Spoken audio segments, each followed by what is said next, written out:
Hi friends, this is Nivita. இந்த வீடியோவில் 11th standard biozoology page number 121 respiration லெசனில் இருக்கிற ஹியூமன் ரெஸ்பிரேட்டரி சிஸ்டம் அப்படிங்கிற டாபிக் தான் பார்க்க போகிறோம். இது ஆக்சுவலி இந்த லெசனோட பார்ட் 2 வீடியோ, ஓகேவா? ஸோ நார்மலாகவே ஹியூமன் ரெஸ்பிரேட்டரி சிஸ்டம் அப்படின்னு சொல்லும்போது அதில் என்னெல்லாம் இருக்கும்?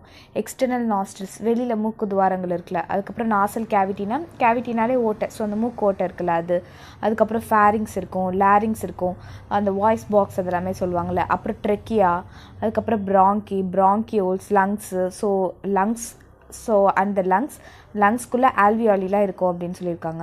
ஸோ இந்த பிக்சரில் பார்த்தீங்கன்னா தெரியும், முதல்ல வந்து எபிக்ளாட்டிஸ், அதுக்கப்புறம் அந்த நம்ம சுவாசிக்கிற காற்று வந்து லேரிங்ஸ் வழியாக வரும், அப்புறம் ட்ரெக்கியா, ஓகேவா? ஸோ இது வந்து முன்னாடி இருக்கும், பின்னாடி வந்து ஈசோஃபேகஸ் அதெல்லாமே இருக்கும்.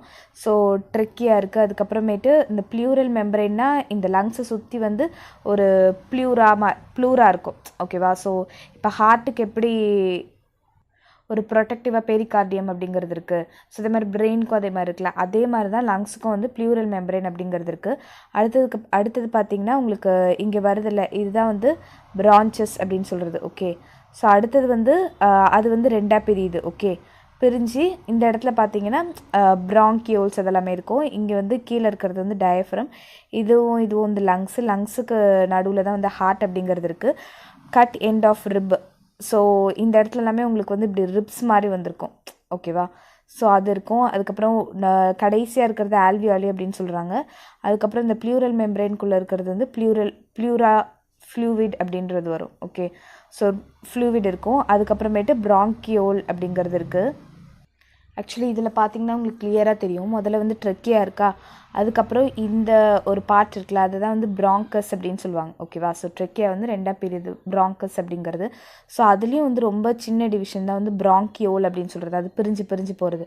ஸோ இந்த ப்ராங்கியோல் வந்து எங்கே போய் எண்ட் ஆயிருக்கு அப்படின்னு பார்த்தீங்கன்னா ஆல்வியாலஸில் போய் எண்ட் ஆயிருக்கு, லைக் பபிளாக இருக்குல்ல. ஸோ அதில் தான் வந்து என்ன இருக்குன்னா வீன்ஸு, கேபிலரிஸ் அதெல்லாமே இருக்கும். ஸோ பிளட் டிரான்ஸ்போர்ட்லாம் அந்த இடத்துல தான் நடக்கும் அப்படின்னு சொல்லலாம். ஸோ முதல்ல இவங்க அந்த மாதிரி கொடுத்துருக்காங்க. ஃபஸ்ட்டு வந்து இந்த பார்ட்ஸ் வந்து எங்கேருந்து ஸ்டார்ட் ஆகுது, எக்ஸ்டர்னலாக இருக்கிற மூக்கிலேருந்து எங்கே டெர்மினல் ப்ராங்கியோல்ஸில் போய் முடியுது.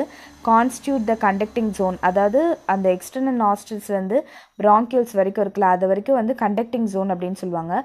அதுக்கப்புறம் ஆல்வியாலி, அதுக்கப்புறமேட்டு டக்ஸ் அப்படின்னா குழாய் மாதிரி வரும், ஓகேவா? ஸோ அதெல்லாமே வந்து ரெஸ்பிரேட்டரி ஜோன் அப்படின்னு சொல்லுவாங்க. ஸோ 2 ஜோன் இருக்குது, கண்டக்டிங் ஜோனுன்னு ஒன்று இருக்குது, ரெஸ்பிரேட்டரி ஜோன் அப்படிங்கிறது இருக்குது. ஸோ எக்ஸ்டர்னல்லேருந்து இந்த ப்ராங்கியோல்ஸ் இருக்குல்ல, அது வரைக்கும் வந்து கண்டக்டிங் ஜோன் அப்படின்னு சொல்கிறது. அப்புறம் இந்த ஆல்வியாலஸில் அதுக்கப்புறம் வந்து டக்ஸ் எல்லாமே வரும். ஸோ அது எல்லாமே பார்த்திங்கன்னா உங்களுக்கு ரெஸ்பிரேட்டரி ஜோன் அப்படின்னு வரும், ஓகேவா? இந்த part of the conducting zone வந்து என்ன செய்யும் அப்படின்னா ஹியூமிடிஃபைஸ், அதாவது ஏதோ ஒரு ஏர் வருது அப்படின்னா அதை வந்து ஈரமாக்கும். அது மட்டும் இல்லாமல் ஏதோ ஒரு இன்கமிங் ஏர் வருது அப்படின்னா அதை வந்து சூடுபடுத்தும், ஓகேவா? ஸோ ரெண்டுமே பண்ணும். ஹியூமன் பீயிங்ஸை பொறுத்தவரை ஏர் வந்து நம்மளோட அப்பர் ரெஸ்பிரேட்டரி ட்ராக் வழியாக போகுது, த்ரூ த எக்ஸ்டர்னல் நாஸ்ட்ரில்ஸ், மூக்கு வழியாக என்ட்ரி ஆகுது. ஏர் வந்து பாசிங் த்ரூ த நம்ம மூக்கு வழியாக போகும்போதே நம்ம மூக்குக்குள்ளே வந்து சில ஃபைன் ஹேர்ஸ், குட்டி ஹேர்ஸ் இருக்கும். அதுக்கப்புறமேட்டு மியூக்கஸ்னால் ஸ்டிக்கியான லிக்விட், ஸோ அது வந்து அந்த பாசேஜுக்கு லைனாக இருக்கும், ஓகேவா? ஸோ அடுத்தடுத்தது இருக்கும். இந்த எக்ஸ்டர்னல் நாஸ்ட்ரில்ஸ்க்கு அப்புறம் எங்கே போகும்? நேசல் சேம்பருக்கு போகும், அதாவது மூக்கு துவாரம் இருக்குல்ல அதுக்கு போகும். ஸோ விச் ஓப்பன்ஸ் இன்ட்டு, அதுக்கப்புறம் நேசோ ஃபேரிங்ஸ்க்கு போகுது. So which opens into glottis of the larynx region into the trachea அப்படின்னு சொல்கிறாங்க. ஸோ இதில் பார்த்திங்கன்னா உங்களுக்கு தெரியும், முதல்ல வந்து இது மூக்கு ஓட்டை இருக்கும், அதுக்கப்புறம் வந்து நேசல் கேவிட்டின்னு சொல்லுவாங்க. அதுக்கப்புறம் இங்கே வந்து பார்த்திங்கன்னா உங்களுக்கு ஃபேரிங்ஸ்க்கு போதா, அதுக்கப்புறமேட்டு உங்களுக்கு இந்த எபிக்ளாட்டிஸ் அது வழியாக வந்து உங்களுக்கு அப்படியே லாரிங்ஸ்க்கு வருது, லாரிங்ஸ்க்கு தொடர்ந்து உங்களுக்கு ட்ரெக்கியா வரும். ஸோ இதில் வந்து உங்களுக்கு இன்னும் நல்லா காட்டியிருப்பாங்க, இந்த மூக்கு அது அங்கெல்லாம் வந்துட்டு இங்கே கொடுத்துருக்காங்களா நேசோ ஃபேரிங்ஸ் அப்படின்னு சொல்லிட்டு, ஸோ அந்த இடத்துக்கு வரும். அதுக்கப்புறம் பார்த்திங்கன்னா லாரிங்னோ ஃபேரிங்ஸ் அந்த இடத்துக்கு வருது. அதுக்கப்புறம் இங்கே பார்த்திங்கன்னா ஒரு சின்னதாக ஒரு வெட்டு மாதிரி இருக்குல்ல, அதுதான் வந்து கிளாட்டிஸ் அப்படிங்கிறது, அதுக்கு கீழே தான் வந்து ட்ரெக்கியா வருது, ஓகே? ஸோ இது வந்து நம்ம மூச்சு இதுதான் முன்னாடி இருக்குது, அதுக்கப்புறம் பின்னாடி பார்த்திங்கன்னா ஈசோஃபேகஸ் இருக்கும். ஸோ முதல்ல வந்து அந்த ஒரு இதை சொல்லிடுறாங்க, ஓகே? அடுத்தது பார்த்திங்கன்னா சிலியேட்டடான ஒரு எபித்தீலியல் செல்ஸ் எல்லாமே வந்து ட்ரெக்கியாவை சுற்றி இருக்கும். ட்ரெக்கியாவில், ப்ராங்கியோல்ஸில், ஸோ அதெல்லாமே வந்து மியூக்கஸ் வந்து செக்ரேட் பண்ணும், ஒரு ஸ்டிக்கி லிக்விடை செக்ரேட் பண்ணும்.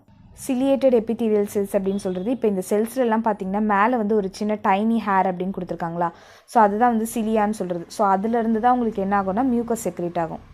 அதுக்கப்புறம் மியூக்கஸ் மெம்பரேன் லைனிங் த ஏர்வேஸ் கண்டெயின். ஸோ இந்த மியூக்கஸ் மெம்பரேனில் கோப்லெட் செல்ஸ் அப்படிங்கிறது இருக்கும். ஸோ அது வந்து மியூக்கஸை செக்ரேட் பண்ணும். மியூக்கஸ் அப்படிங்கிறது என்னென்னா ஒரு slimy material rich in glycoprotein. Slimy அப்படிங்கிறது வந்து மெல்லிய அப்படின்னு அர்த்தம். ஸோ கிளைகோப்ரோட்டீன் அப்படிங்கிறது ப்ரோட்டீன்ஸ், அதில் வந்து ப்ரோட்டீன்ஸ் ப்ளஸ் கார்போஹைட்ரேட்ஸ் செயின்ஸ் இருக்கும். ஓகேவா, அதுதான் வந்து கிளைகோப்ரோட்டீன்ஸ் அப்படின்னு சொல்லுவாங்க. மைக்ரோ ஆர்கானிசம், அதுக்கப்புறம் டஸ்ட் பார்ட்டிகல்ஸ் அதெல்லாமே வந்து அந்த மியூக்கஸ் ஃபிலிம்ஸில் வந்து ஒட்டிக்கும். அந்த சளின்னு சொல்லுவாங்க இல்லையா, ஸோ அந்த மாதிரி இருக்கிறதுல வந்து ஒட்டிட்டு are carried upwards to pass to the gullet. Gullet அப்படிங்கிறது என்னென்னா நம்ம ஈசோஃபேகஸ் இருக்குல்ல, அந்த ஃபுட் பைப் இருக்குல்ல, அது வழியாக போயிடும். Can you understand? மியூக்கஸ் வந்து அந்த மைக்ரோ ஆர்கானிசம் அந்த தேவையில்லாத அந்த பார்ட்டிகல்ஸ் எல்லாமே பிடிச்சிட்டு அதுக்கப்புறம் அப்படியே கல்லட்டுக்கு போயிடும். ஸோ நார்மலாக நம்ம முழுங்குவோம் இல்லையா, அது வழியாக வந்து போயிடும். அப்போ டியூரிங் ஸ்வாலோவிங் நம்ம முழுங்கும் போது thin elastic flap called epiglottis வந்து ஃபுட்டை வந்து லேரிங்ஸ்க்கு போகாமல் பாதுகாக்கும். And avoids choking of food. சோக்கிங்னா மூச்சு திணறாமல் பாதுகாக்கும் அப்படின்னு சொல்கிறாங்க. எபிக்ளாட்டிஸ் அப்படிங்கிற ஒரு விஷயம் இருக்குது. எபிக்ளாட்டிஸ் அப்படிங்கிறது ஸோ இதில் பார்த்தீங்கன்னா உங்களுக்கு ஒரு ப்ளூ கலரில் ஒரு ஃப்ளாப் மாதிரி கொடுத்துருக்காங்கல்ல, அதுதான் எபிக்ளாட்டிஸ். அது வந்து என்ன செஞ்சிடும்னா மூடிடும். ஓகேவா, ஈசோஃபேகஸ்க்கு வந்து உணவு போகும்போது இது என்ன செஞ்சிடும்னா இந்த கிளாட்டிஸ் அந்த ரீஜன்லாம் இருக்குல்ல, ட்ரெக்கியா அந்த ரீஜன்லாம் இருக்குல்ல, ஒயிட் கலரில் கொடுத்துருக்காங்களா, அதை வந்து க்ளோஸ் பண்ணிடும். நம்ம அதனால தான் ஒரு சில தடவை நமக்கு புறை ஏறிடும்ல. எப்போ ஏறும் அப்படின்னு சொன்னால் சாப்பாடு வந்து ஒரு வேளை தெரியாமல் இந்த ட்ரெக்கியாக்குள்ளே வந்துருச்சுன்னா தான் அந்த புறை ஏறுறது ப்ராப்ளம் வரும். அடுத்தது என்ன சொல்கிறாங்கன்னா, இந்த ட்ரெக்கியா அப்படிங்கிறது ஒரு செமி ஃப்ளெக்சிபிள் டியூப். செமி ஃப்ளெக்சிபிள்னால் என்னது?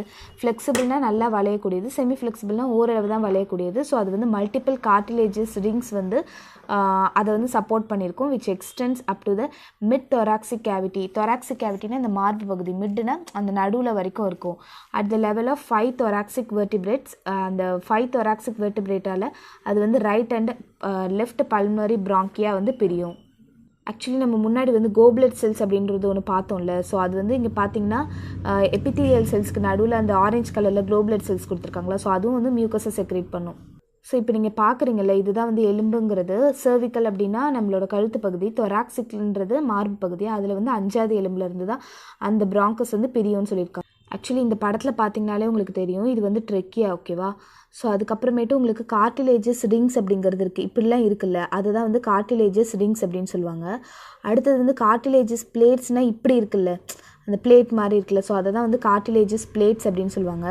அடுத்தது பார்த்திங்கன்னா இதுதான் வந்து ரூட் ஆஃப் லங்ஸு. இப்போ வந்து லங்ஸ் வந்து இங்கே தான் இருக்கும். ஓகேவா, ஸோ அதோட ரூட்டு தான் வந்து அந்த இடம் அப்படின்னு சொல்லியிருக்காங்க. அடுத்தது வந்து லெஃப்ட் ப்ரைமரி பிராங்கஸ். முதல்ல இருக்கிற ப்ரைமரினா முக்கியமாக இருக்கிற அந்த ஒரு பிராங்கஸ் லெஃப்ட் சைடில் இருக்குது அப்படின்னு சொல்லியிருக்காங்க. ஸோ இதுதான் வந்து லங்ஸ். இதை தான் வந்து ஒரு பர்டிகுலர் இடத்த மட்டும் உங்களுக்கு வந்து எக்ஸ்பேண்ட் பண்ணி இப்படி காட்டியிருக்காங்க. இது வந்து ப்ரைமரி பிராங்கஸ் அப்படின்னு சொல்லும்போது இதுக்கப்புறம் இது வந்து ரெண்டாக பெரியுதுல, ஸோ அது வந்து செகண்டரி பிராங்கஸ் அப்படின்னு சொல்லுவாங்க. ஸோ இந்த செகண்டரி பிராங்கஸே உங்களுக்கு என்ன ஆகுது அப்படின்னு பார்த்தீங்கன்னா இப்படி ரெண்டாக பெரியுதுல, அதனால் அது வந்து டெர்ஷரி பிராங்கி அப்படின்னு சொல்லுவாங்க. அடுத்தது இன்னும் வந்து அது இன்னும் நல்லா பிரிஞ்சுட்டே இருந்ததுன்னா அது ஸ்மாலர் பிராங்கி அப்படின்னு சொல்லுவாங்க. அதுக்கப்புறம் கடைசியாக இருக்குல்ல, அது வந்து பிராங்கியோல்ஸ்ன்னு சொல்லுவாங்க. அதிலலாம் பார்த்தீங்கன்னா உங்களுக்கு அந்த கார்டிலேஜ் அந்த ப்ளூ கலரில் காட்டியிருக்காங்கல்ல, அதெல்லாமே இல்லை. ஸோ அந்த மாதிரி இருக்காது. அதுக்கப்புறம் டெர்மினலான ஒரு பிராங்கியோல் இருக்குது. அதுக்கப்புறம் தான் பார்த்தீங்கன்னா உங்களுக்கு அந்த டெர்மினலான இது தான் வந்து ரெஸ்பிரேட்டரி. டெர்மினலுக்கு அப்புறம் டெர்மினல் அப்படிங்கிறது இங்கே இருக்குது, அதுக்கு கீழே இருக்கிறது ரெஸ்பிரேட்டரி பிராங்கியோல் அப்படின்னு சொல்கிறது. ஸோ அதுக்கு கீழே தான் ஆல்வியாலி இன் பல்மனரி லோபியூல் அப்படின்றது. ஓகேவா, ஸோ ஆல்வியாலி இருக்கும்.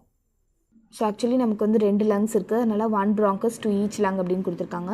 ஸோ வித்தின் த லங்ஸில் பிராங்கியல் வந்து ரிப்பீட்டடாக டிவைட் ஆகும். இப்போ தான் நம்ம பார்த்தோம்ல செகண்டரி டெர்ஷரி அப்படின்னு சொல்லிட்டு, செகண்டரி டெர்ஷரி ஸ்மாலர் பிராங்கியல்ஸ் அதெல்லாமே பார்த்தோம்ல, அதெல்லாமே சொல்கிறாங்க. Secondary tertiary and further divided into டெர்மினலான ஒரு பிராங்கியல்ஸ் இருக்கும், அதுக்கப்புறம் ரெஸ்பிரேட்டரி பிராங்கியல்ஸ் வரும் அப்படின்றத சொல்கிறாங்க. பிரான்ச்சில் வந்து சி ஷேப்டான ஒரு கேர்வ்டான ஒரு கார்டிலேஜஸ் பிளேட்ஸ் இருக்கும். So to ensure that air passage does not collapse or burst. Air pressure வந்து சேஞ்ச் ஆனால் கூட, நம்ம ப்ரீத் பண்ணும்போது ஏர் ப்ரெஷர் சேஞ்ச் ஆனால் கூட அது வந்து அந்த இடத்துல வந்து பர்ஸ்ட் ஏற்படாமல் இருக்கிறதுக்கு. இப்போது பலூன் கூட பார்த்திங்கன்னா உங்களுக்கு வந்து அந்த ஏர் ப்ரெஷர் நம்ம ரொம்ப கொடுக்கும்போது அது வந்து பர்ஸ்ட் ஆகிடும்ல, அதனால தான் என்ன சொல்கிறாங்கன்னா இந்த பிராங்கியில் வந்து சி ஷேப்டான ஒரு சில இது இருக்கான். இங்கே பார்த்தீங்கன்னா தெரியும் உங்களுக்கு, இது சி ஷேப்டு இருக்குல்ல, அது சுற்றி இருக்கும்னு சொல்கிறாங்க. ஸோ இந்த பிக்சரில் பார்த்தீங்கன்னா உங்களுக்கு தெரியும் சி ஷேப்டான அந்த ஒரு கார்டிலேஜஸ் ரிங்ஸ் இருக்குது, அந்த ட்ரெக்கியாவை சுற்றி இப்படி இருக்கிறதுனால தான் அது வந்து ஏர் ப்ரெஷரை தாங்க முடியுது. ஸோ நெக்ஸ்ட்டு பார்த்திங்கன்னா இந்த ப்ராங்கியோல்ஸில் வந்து கார்டிலேஜஸ் ரிங்ஸ் இல்லை. ஸோ அதனால் வந்து that prevents them from collapsing but are surrounded by smooth muscle which contracts or relaxes to adjust the diameter of the airways. அதாவது ப்ராங்கியோல்ஸ் அப்படின்னு பார்க்கும்போது இதுதான் ப்ராங்கியோல்ஸ். ஓகேவா, நான் ஏற்கனவே சொன்ன மாதிரி இதில் வந்து இந்த மாதிரி கார்டிலேஜஸ் எல்லாமே கிடையாது. ஸோ அதுவும் வந்து அட்ஜஸ்ட் பண்ணிக்கும் அப்படின்றத சொல்கிறாங்க. ஓகே, பட் அதை சுற்றி வந்து ஸ்மூத் மசில்ஸ் இருக்குமா. ஸோ அது வந்து கான்ட்ராக்ட் ஆகி ரிலாக்ஸ் ஆகி ஏர்வேஸ்க்கு வந்து லைக் நல்லா அட்ஜஸ்ட் பண்ணும் அப்படின்றது சொல்கிறாங்க. ஓகேவா, அடுத்தது ஃபைன் ரெஸ்பிரேட்டரி ப்ராங்கியோல்ஸ் வந்து எங்கே போய் டெர்மினேட் ஆகும் அப்படின்னு பார்த்தீங்கன்னா ஹைலி வாஸ்குலரைஸ்டுனா இந்த ஆர்ட்ரிஸ் வீன்ஸ் அதெல்லாமே இருக்கும் இல்லையா. ஸோ உங்களுக்கு பேசிக்காக நீங்கள் வந்து 10th ஸ்டாண்டர்டில் படிச்சிருப்பீங்க என்ன அப்படின்னா ஹார்ட்டுக்கு வந்து எல்லா டீஆக்சிஜனேட்டட் பிளட்டுமே வரும். ஸோ அந்த ஹார்ட்லேருந்து லங்ஸுக்கு போகும். ஓகே, ஹார்ட்லேருந்து லங்ஸுக்கு போகும் அப்படின்றத படிச்சிருப்பீங்க. ஸோ திருப்பி லங்ஸ்லேருந்து திருப்பி வந்து ஹார்ட்டுக்கே ஆக்சிஜனேட்டடான பிளட் வரும். அதுக்கப்புறம் ஹார்ட்லேருந்து மற்ற இடத்துக்கு எல்லாமே இந்த ஆக்சிஜனேட்டடான பிளட் போகும் அப்படின்னு படிச்சிருக்கீங்கல்ல. ஸோ அதுதான் சொல்கிறாங்க. அப்போ அந்த ஹார்ட்டுக்கு போகிறதுக்கு வந்து எனக்கு ஆர்ட்ரிஸ் வீன்ஸ் எல்லாமே இருக்கும்ல. அப்போ ஹைலி வேக்குலரைஸ்டான ஒரு தின் வால்டு பவுச் ஏர் சாக் தான் வந்து ஆல்வியாலி அப்படின்னு சொல்லுவாங்க. ஸோ அதுதான் வந்து கேஷஸை எக்ஸ்சேஞ்ச் பண்ணும். வர ஆக்சிஜனை உள்ளே கொண்டு போயிட்டு கார்பன் டை ஆக்சைடு வந்து வெளியில் கொண்டு போவோம். இந்த டிஃப்யூஷன் மெம்பரேன் அப்படின்னு மெம்பரேனால அந்த அவுட்டர் லேயர்னு அர்த்தம். டிஃப்யூஷன் அப்படின்னா ஹையர் கான்சன்ட்ரேஷன் வந்து லோவர் கான்சன்ட்ரேஷனுக்கு கொண்டு போகிறது. ஆஃப் ஆல்வியாலஸ்னால் சிங்குலர் ஆஃப் ஆல்வியாலி தான் ஆல்வியாலஸ் அப்படின்னு சொல்கிறது. லைக் நான் உங்களுக்கு வந்து நிறையா முட்டை மாதிரி இருக்கும், அதில் ஒன்று மட்டும் ஆல்வியாலஸ் அப்படின்னு சொல்கிறாங்க. ஸோ அது வந்து எனக்கு 3 லேயர்ஸால் மேட் ஆயிருக்கு அப்படின்னு சொல்கிறாங்க. என்னென்ன லேயர்ஸ்லாம்? தின்னான squamous epithelial cells of the ஆல்வியாலியில் ஒரு தின்னான ஒரு எபித்தீலியல் செல்ஸ் இருக்கும். அடுத்தது எண்டோத்தீலியம் உள்ளே இருக்கிற ஆல்வியாலி கேப்பிலரிஸ்னால் ஃபைனான பிளட் வெசல்ஸ் அதெல்லாமே ஆல்வியோலர் கேப்பிலரிஸ் அப்படின்னு சொல்லுவாங்க. அதுக்கப்புறம் அண்ட் பேஸ்மெண்ட் சப்ஸ்டன்ஸ் வந்து அதில் இருக்கும் அப்படிங்கிறத சொல்கிறாங்க. இது 3. ஓகேவா, இந்த thin squamous epithelial cells of the அந்த இப்போ நம்ம படித்தோம் இல்லையா அந்த தின் ஸ்குவாமஸ் எபித்தீலியல் செல்ஸ் அப்படின்னு சொல்லிட்டு. ஸோ அது வந்து composed of type 1 and type 2 cells அப்படின்னு சொல்லியிருக்காங்க. ஸோ இந்த பிக்சர் பார்த்திங்கன்னா உங்களுக்கு இன்னும் நல்லா புரியும். என்ன அப்படின்னா இப்போ ப்ளூ கலரில் போட்டிருக்காங்கல்ல அதெல்லாமே வந்து டீஆக்சிஜனேட்டட் பிளட். ஓகேவா, ஸோ பல்முனரி அப்படின்னு ஏதோ ஒரு வார்த்தை வந்ததுனாலே அது எதை குறிக்குது அப்படின்னா லங்ஸை குறிக்குதுன்னு அர்த்தம். லங்ஸுக்கு வருது அல்லது லங்ஸை விட்டு போகுது அப்படின்னு அர்த்தம். ஸோ இப்போ இந்த இடத்துல பல்மனரி ஆர்ட்ரி அப்படின்னு கொடுத்துருக்காங்க. ஆர்ட்ரி அப்படின்னாலே என்ன அர்த்தம்னா டீஆக்சிஜனேட்டட் பிளட் எடுத்துகிட்டு வருது. ஓகேவா, ஸோ இந்த இடத்துல வந்து ஹார்ட் இருக்கும். ஸோ ஹார்ட்லேருந்து என்ன பண்ணோன்னா பல்மனரி ஆர்ட்ரி வழியாக லங்ஸுக்கு வருது. ஸோ லங்ஸில் வந்து அந்த ஆல்வியோலஸ் அப்படின்னு இருக்குல்ல நிறையா இருக்குல்ல. ஸோ அதை வந்து இது பண்ணுதா. அதுக்கப்புறமேட்டு எனக்கு என்னாவது ஒரு ஃபைனான ஒரு டியூபிள்ஸ் தெரியுதா. நீங்கள் 10th ஸ்டாண்டர்ட்லேயே படிச்சிருப்பீங்க கேப்பிலரிஸ் அப்படின்னு சொல்லிட்டு. ஸோ அந்த கேப்பிலரிஸ்லேருந்து இப்போ என்னாகும், இங்கே இருக்கிற ஆக்சிஜன் வந்து இதுக்கு வந்துடும். இங்கே இருக்கிற கார்பன் டை ஆக்சைடு ப்ளூ கலர்னால் அது டீஆக்சிஜனேட்டட் பிளட், அதில் இருக்க கார்பன் டை ஆக்சைடு அங்கே போயிடும். ஸோ அந்த மாதிரி சேஞ்சஸ் நடக்கும்போது இங்கே இருக்கிற ஆக்சிஜனேட்டட் பிளட் எல்லாமே இப்படி வந்து திருப்பி வந்து போகும் அப்படின்னு சொல்கிறாங்க. ஸோ இங்கே வந்து என்ன சொல்லியிருக்காங்க, இதெல்லாமே வந்து கேப்பிலரி சரௌண்டட் ஆல்வியாலி அப்படின்னு சொல்லியிருக்காங்க. அதுக்கப்புறம் இந்த பியூர் பிளட் இருக்குல்ல அது வந்து பல்மரி வீன்ஸ்னாலே ஆக்சிஜனேட்டட் பிளட்டை கொண்டு போகிறது. ஸோ அந்த பல்மரி பீன்ஸ் வந்து ஆக்சிஜனேட்டட் பிளட்டை கொண்டு போகும் அப்படின்னு சொல்லியிருக்காங்க. ஸோ இதெல்லாமே வந்து இந்த ப்ராங்கியோல் அப்படின்ற அதெல்லாமே சொல்கிறது. ஸோ இப்போ உங்களுக்கு என்ன சொல்கிறாங்கன்னா நம்ம வந்து அந்த 3 லேயர்ஸ் இருக்குதுன்னு பார்த்தோம்ல, அந்த 3 லேயர்ஸில் அந்த எபித்தீலியல் செல்ஸ் இருக்குல்ல. ஸோ அது வந்து epithelial cells of the alveoli அந்த அவுட்டர் லேயர் செல்ஸ் வந்து டைப் 1 அண்ட் டைப் 2 செல்ஸால் மேட் ஆயிருக்கு. டைப் 1 அப்படிங்கிறது வந்து ரொம்ப தின்னாக இருக்கும். ஓகேவா, டைப் 1 அப்படிங்கிறது ரொம்ப தின்னாக இருக்கும். ஸோ அதால் வந்து கேஸஸை வந்து ஈஸியாக வந்து டிஃப்யூஸ் பண்ண முடியும். டைப் 2 வந்து கொஞ்சம் திக்கராக இருக்கும் and synthesis and secrete substance call surfactant அப்படிங்கிற ஒரு சப்ஸ்டன்ஸை வந்து செக்ரீட் பண்ணணும்னு சொல்கிறாங்க. ஸோ இந்த இடத்துல பார்த்தீங்கன்னா தெரியும் உங்களுக்கு அதோட அவுட்டர் சர்ஃபேஸில் ஆல்வியோலர் டைப் 1 செல்ஸ்ன்னு கொடுத்துருக்காங்களா, இதை வந்து ஆல்வியோலர் டைப் 2 செல்ஸ்ன்னு கொடுத்துருக்காங்களா. ஸோ டைப் 1 செல்ஸ் தின்னாக இருக்கும், டைப் 2 செல்ஸ் கொஞ்சம் இதுவாக இருக்கும்னு சொல்லியிருக்காங்க. உள்ளுக்குள்ளே பார்த்தீங்கன்னா உங்களுக்கு சர்ஃபெக்டன்ட் லேயர் அப்படிங்கிறது இருக்குது. உள்ளே இருந்தது வந்து சர்ஃபெக்டன்ட் செல்ஸ். ஓகேவா, அந்த செல் டைப் 2 செல்ஸ் இருக்குல்ல அது திக்கராக இருக்கும். அது மட்டும் இல்லாமல் அது சிந்தசிஸ் அண்ட் ஒரு சப்ஸ்டன்ஸை செக்ரேட் பண்ணும். அதுதான் வந்து என்னென்னு சொல்கிறாங்க சர்ஃபெக்டன்ட் அப்படின்னு சொல்கிறாங்க. அதுக்கப்புறம் லங்ஸ் எப்படி இருக்கும் அப்படின்னா ஒரு லைட்டான ஒரு ஸ்பாஞ்சி மாதிரி தான் இருக்கும். ஓகேவா, அதை தொட்டு பார்த்திங்கன்னா ஸ்பாஞ்சி டிஷ்யூஸ் மாதிரி இருக்கும். ஸோ அது வந்து தொராக்சிக் கேவிட்டினா மார்பு அந்த கேவிட்டியில் வந்து இருக்கும் அப்படின்னு சொல்கிறாங்க. ஸோ அது வந்து ஒரு ஏர் டைட்டு, இப்போ ஒரு ஏரை வந்து டைட்டாக பிடிச்சி வச்சு அப்படி இருக்கும் அந்த மாதிரி இருக்குமா. So the thoracic cavity is bounded டார்சலினா முதுகு சைடில் வந்து வெர்டிபிள் காலமும், வென்ட்ரலினா இந்த வயிறு பக்கம்னு சொல்லுவாங்க அதில் வந்து ஸ்டர்னமும் இருக்கும். லேட்டரல்னால் சைடில் வந்து ரிப்ஸ் எல்லாமே இருக்கும். ரிப் கேஜ் அப்படின்னு சொல்லுவாங்களே. அதுக்கப்புறம் லோவர் சைடில் வந்து டூம் ஷேப்னால் இப்படி ஒரு ஷேப்பில் இருக்கும், அப்படி டயஃப்ரம் இருக்கும்னு சொல்கிறாங்க. ஸோ உங்களுக்கு இது பார்த்தா தெரியும் எப்படின்னா அந்த லங்ஸ் வந்து அப்படியே இந்த ரிப்ஸ்குள்ளே இருக்குது, வெளியில் இருக்கிற அந்த ஒரு வயிற்று பகுதியில் இருக்கிறது தான் ஸ்டர்னம், பின்னாடி வந்து வெர்டிபிள் காலம் இருக்கும். ஓகேவா? ஸோ பின்னாடி வெர்டிபிள் காலம் இருக்கும். ஆக்சுவலி இந்த பிக்சரில் பார்த்தீங்கனாலே உங்களுக்கு தெரியும் டயஃப்ரம் அப்படிங்கிறது ஒரு டூம் ஷேப்பில் இருக்கிறது.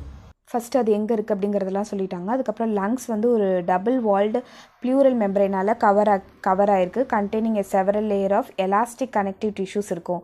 நம்ம ஏற்கனவே வந்து ப்ளூரல் மெம்பரைன் எல்லாமே பார்த்தோம். லைக் இங்கே பார்த்தீங்கன்னா தெரியும். ஸோ ப்ளூரல் மெம்பரைன் இருக்குது அப்படிங்கிறத பார்த்தோமா. ஸோ அதோட அவுட்டர் லேயரில் ஸோ அதில் வந்து எலாஸ்டிக்கான கனெக்டிவ் டிஷ்யூஸ், கேப்பிலரிஸ் அதெல்லாமே இருக்கும், ஸ்மால் பிளட் வெசல்ஸ் அதெல்லாமே. அது மட்டும் இல்லாமல் அதில் ப்ளூரல் ஃப்ளூவிட் இருக்கும். ஸோ இந்த ப்ளூரல் ஃப்ளூவிட் தான் வந்து லங்ஸ் வந்து எக்ஸ்பேண்ட் ஆகி கான்ட்ராக்ட் ஆகும்போது அந்த ஃப்ரிக்ஷனை வந்து கம்மி பண்ணுது அப்படின்னு சொல்கிறாங்க. இப்போது அடுத்தது பார்க்க போகிறது கேரக்டரிஸ்டிக் ஃபியூச்சர்ஸ் ஆஃப் ரெஸ்பிரேட்டரி சர்ஃபேஸோட சில கேரக்டரிஸ்டிக்ஸ்லாம் என்ன அப்படின்னு பார்த்திங்கன்னா, அந்த சர்ஃபேஸ் ஏரியா இருக்குல்ல அது வந்து ரொம்ப அதிகமாக இருக்கணும். ஸோ அதனால தான் அண்ட் ரிச்லி சப்ளைட் வித் அதில் எல்லாத்துலேயுமே வந்து பிளட் வெசல்ஸ் இருக்கணும். அப்போ தான் வந்து எல்லா செல்ஸ்க்குமே வந்து லைக் ஈஸியாக அந்த ஆக்சிஜன், கார்பன் டை ஆக்சைடு எல்லாமே ட்ரான்ஸ்ஃபர் ஆகும். அது வந்து ரொம்ப தின்னாக இருக்கணும் அப்படின்னு சொல்கிறாங்க. அந்த ஆல்வியோலை இதெல்லாமே பார்த்தோம்ல, அது ரொம்ப தின்னாக இருக்கணும். அது மட்டும் இல்லாமல் எப்போவுமே வந்து மாய்ஸ்ட்டாக வச்சுருக்கணும் அப்படின்றத சொல்கிறாங்க. Should be in direct contact with environment. அப்படி தானே, இப்போ காற்று வந்து டைரெக்டாக லங்ஸ்குள்ளே தானே போகுது, அப்போ டைரக்ட் கான்டாக்ட் வித் என்விரான்மெண்ட் தானே இருக்குது. ஸோ நாஸ்ட்ரில்ஸாக இருக்கட்டும், எதுவாக இருக்கட்டும். Okay, should be permeable to respiratory gases. Permeable அப்படின்னு சொல்கிறது ஊடுருவக்கூடியது. ரெஸ்பிரேட்டரி கேஸஸ் எல்லாமே ஊடுருவோம் அப்படின்னு சொல்கிறாங்க. அடுத்தது வந்து ரெஸ்பிரேஷனை பொறுத்தவரை என்னென்ன ஸ்டெப்ஸ் எல்லாம் இருக்குது அப்படின்னு பார்த்தீங்கன்னா, எக்ஸ்சேஞ்ச் ஆஃப் ஏர் பிட்வீன் அட்மாஸ்ஃபியருக்கும் லங்ஸ்க்கு இடையில் முதல்ல ஏர் வந்து எக்ஸ்சேஞ்ச் ஆகும் ஃபஸ்ட்டு. அடுத்தது ஆக்சிஜனும் கார்பன் டை ஆக்சைடுக்கும் இடையில வந்து அந்த கேஸ் வந்து எக்ஸ்சேஞ்ச் ஆகும் பிட்வீன் த லங்ஸ்க்கும் பிளட்டுக்கும் இடையில. பிகாஸ் லங்ஸ் தானே பிளட்டுக்கு கொடுக்குது. அதுக்கப்புறம் ஆக்சிஜனும் கார்பன் டை ஆக்சைடும் வந்து பிளட்டில் வந்து போகும் எல்லா இடத்துக்கும். அதுக்கப்புறம் எக்ஸ்சேஞ்ச் ஆஃப் கேஸஸ் பிட்வீன் பிளட்ஸ். அதுக்கப்புறம் பிளட்டுக்கு தானே போகுது, இப்போ பிளட்லேருந்து செல்ஸ்க்கு போகும். ஓகே, அதுக்கப்புறம் uptake of oxygen by the cells. அதுக்கப்புறம் அந்த செல்ஸ் வந்து ஆக்சிஜன் எடுத்துக்கும் வேரியஸ் ஆக்டிவிட்டீஸ்க்காக. அதுக்கப்புறம் அது என்ன செய்யும், கார்பன் டை ஆக்சைடை வெளியில் விடும் அப்படிங்கிறத சொல்கிறாங்க. ஓகே, அடுத்தது சர்ஃபெக்டன்ஸ் அப்படின்னு ஒன்று பார்த்தோம்ல, அது வந்து என்னென்னா ஒரு தின்னான ஒரு நான் செல்லுலார் ஃபிலிம். ஓகே, அது வந்து எதால் மேடாயிருக்கு அப்படின்னா ப்ரோட்டீன்ஸாலும் பாஸ்போலிப்பிட்ஸாலையும் மேடாயிருக்கு. அது வந்து ஆல்வியோலர் மெம்பரைனை கவர் பண்ணியிருக்கோன்னு சொல்கிறாங்க. ஸோ இதில் கொடுத்துருக்காங்களா உங்களுக்கு சர்ஃபெக்டன்ட் லேயர் அப்படின்னு சொல்லிட்டு உள்ளே கொடுத்துருக்காங்களா? ஸோ என்ன சொல்கிறாங்கன்னா, இந்த சர்ஃபெக்டன்ட் லேயர் வந்து இந்த சர்ஃபேஸ் டென்ஷனை வந்து கம்மி பண்ணுமா ஆல்வியாலியில், and prevents lungs from collapse ஆகிறதுலேருந்து தடுக்கும் அப்படின்னு சொல்கிறாங்க. It also prevents pulmonary oedema. Actually இப்போ பார்த்தீங்கன்னா இதில் வித்தவுட் சர்ஃபெக்டன்ட்னு சொல்லும்போது உங்களுக்கு வந்து ஹை ப்ரெஷரில் இருக்கும். ஓகேவா? இதில் வந்து வித் சர்ஃபெக்டன்ட் அப்படின்னு சொல்லும்போது உங்களுக்கு விட்டு இருக்குல்ல, அதில் வந்து உங்களுக்கு வந்து சர்ஃபேஸ் டென்ஷன் வந்து ரொம்ப கம்மியாக இருக்கும் அப்படின்னு சொல்லலாம். அந்த ஒரு டென்ஷன், அந்த ஃபோர்ஸ் வந்து கம்மியாக இருக்கும். லைக் ஒவ்வொன்றுமே சுருங்கி விரியும்ல. பல்மனரி ஒடிமா அப்படின்னு சொல்கிறது இப்போ இந்த லங்ஸ்குள்ளெல்லாம் பார்த்தீங்கன்னா அந்த ஆல்வியாலியில் வந்து ஃப்ளூயிட் மாதிரி ஃபில் ஆகிருக்கா. ஸோ அதை தான் வந்து இப்படி சொல்லுவாங்க. ப்ரீமெச்சூராக இருப்பாங்கல்ல பேபிஸ், இன்னும் ப்ரீமெச்சூர் இருப்பாங்கல்ல, have the low level of surfactants. அவங்களோட ஆல்வியாலிக்குள்ளே இந்த சர்ஃபெக்டன்ட் வந்து ரொம்ப கம்மியாக இருக்கிறதுனால அவங்களுக்கு வந்து new born respiratory distress syndrome அப்படிங்கிறது வரலான்னு சொல்கிறாங்க. பிகாஸ் அந்த சர்ஃபெக்டன்ட் வந்து எப்போது பிகின் ஆகும் அப்படின்னா கெஸ்டேஷன் பீரியடில் 25th வீக்கில் தான். கெஸ்டேஷன் அப்படிங்கிறது கர்ப்பம், அந்த இதில் வந்து 25th வீக்கில் தான் அது வந்து ஸ்டார்ட் ஆகும் அப்படின்னு சொல்கிறாங்க. அதனால நியூ பார்ன் பேபிக்கு மேபி இந்த மாதிரி ஒரு சிண்ட்ரோம் வரலாம் அப்படின்னு சொல்லியிருக்காங்க. ஸோ தேங்க்யூ ஃபார் வாட்சிங். இந்த வீடியோ உங்களுக்கு பிடிச்சதா லைக் பண்ணுங்கள், ஷேர் பண்ணுங்கள், சப்ஸ்கிரைப் டு மை சேனல். ஏதாவது கமெண்ட்ஸ் இருந்ததுன்னா கமெண்ட்ஸில் லீவ் பண்ணுங்கள். உங்கள் ஒவ்வொருத்தரோட கமெண்ட்ஸுமே எனக்கு ரொம்ப ரொம்ப முக்கியம். தேங்க்யூ ஃபார் வாட்சிங்.